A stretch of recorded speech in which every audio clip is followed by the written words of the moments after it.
He said, I believe. I believe. And you know, when you believe, things start to happen. You don't mind crying out like this man. When you really believe, you just don't mind making a show. You don't mind yelling. You don't mind getting involved. When you believe, you will do things. You don't mind looking the part of the fool for Jesus. You don't mind preaching your little lesson with all the power that you've got. You don't mind praying your little prayer out in the restaurant. You really don't care what anybody thinks about it. You're thankful for your food. You're thankful that Jesus is mindful of us. You don't mind saying, if the Lord will, I will do this or that, and give Him the respect that He deserves, and not being presumptuous that you're going to go out and do everything on your own power. You don't mind saying, if the Lord will, do this or that, when you start believing. You don't mind singing in the chairs just as loud as you can, even though you can't carry a tune, even though you're not very beautiful, give with a beautiful voice. But when you believe, you think you're singing, you know you're singing unto the God of all, unto His Son. And stuff starts moving. When you start believing, your life starts changing. You start crying out. It says when belief is present, you can start to move mountains. Mark 11:22, and Jesus answering saith unto them, have faith in God.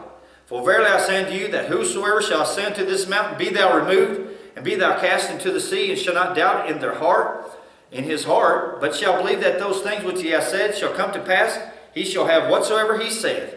Therefore I say unto you, what things soever ye desire, when ye pray, believe that ye receive them, and ye shall have them. Man, that's powerful. Makes me want to believe more. Things start to move in my life when I start believing. I start seeing clear the hand of God. I start seeing clear how He is involved in my life. How He loves me. How He gives me things to make me to be a better person. To be more fitting to be a citizen of the kingdom of heaven. Oh, but then there comes unbelief. Just like this old guy here, it comes that unbelief. Here comes that doubt. Here comes that time when I have to see things. I have to feel it. I have to touch it, or I just can't believe it. That part, that human side of me, who wants to always see things and touch things and everything. Oh, and you know what he said? Help thou my unbelief. I can feel you. Yes, I feel you. Help that human part of me. That part of me that doesn't want to believe. Jesus, please help me. Perhaps he was thinking that Jesus could look in there, could see that he had a little unbelief in there. He's like, please help me with that part of me. And I think about that in my prayer life as I pray to God about things, that He sees that little part of me that doesn't believe. And I'm like, please, Lord, I'm just human. Just help me with that. He throws it all out there. He lays it all on the table. I'm thinking He's probably making quite a scene, if I have my guess here. And I'll base that off of verse 25. And when Jesus saw that the people came running together, He rebuked the foul spirit, saying to him, Thou dumb and deaf spirit, I charge thee, come out of him, and enter no more into him. And the spirit cried and rent him sore, and came out of him. And he was as one dead, insomuch that many said, He is dead. But Jesus took him by the hand, and lifted him up, and he arose. Jesus did have compassion on him. Jesus did care for this man. Jesus did care for His son. And I believe He cares for me. And I believe He cares for my sons. I believe He cares for my daughters. I believe He cares for all of you.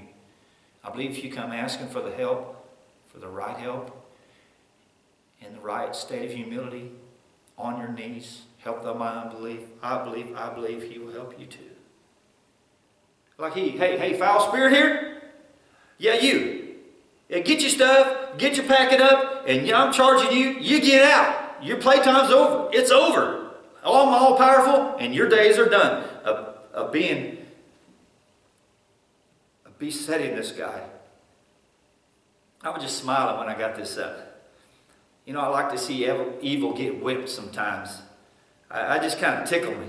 You know what? You've had your fun, and you've tore this boy up and this family up and ever enough. Now I'm Jesus, and I'm the Son of God, and you know, it's over. This guy come to me for help, and I'm going to give you some help. Fun time's over. I want this one. I want this one. I pray He wants me. He wants all those who want Him. I believe that. Who could stand before the followers of this Savior with this type of power? But cleave unto the Lord your God, as ye have done unto this day. For the Lord hath driven out from before you great nations and strong. But as for you, no man hath been able to stand before you unto this day. One man of you shall chase 1,000, for the Lord your God, He it is that fighteth for you, as He hath promised you. Take good heed therefore unto yourselves, that you love the Lord your God. He promised you that He'll fight for you. And He did for this man here. I hope to see this gentleman and his son and all his family in heaven one day. What are the few lessons that I learned from this unnamed man? Resolve. I've learned resolve. His disciples couldn't heal him. He goes to Jesus. He cries out. He just wants to help for his son. Oh, if we had more fathers like that, we'd be a better country, be a better church. He had humility. He's willing to bow his knee, to fall down before Jesus. Perseverance. He didn't give up. And love. Love for his child. When you really love somebody, you will do anything that you can for them. And wisdom. He went looking for Jesus. And I think people that go looking for Jesus are wise. And you know, he did all this without ever getting any recognition. We still don't know his name. But you know what? He had a son who was healed by Jesus. And you can too. You may never get any glory for it. There's glory in standing there for your children and doing the best that you can for their sake. A difference was made in this man's life. And I believe for you too, listener, my children, my friends, that he can make a difference in your life too, if you'll seek him and let him. These are my thoughts. I thank you for listening.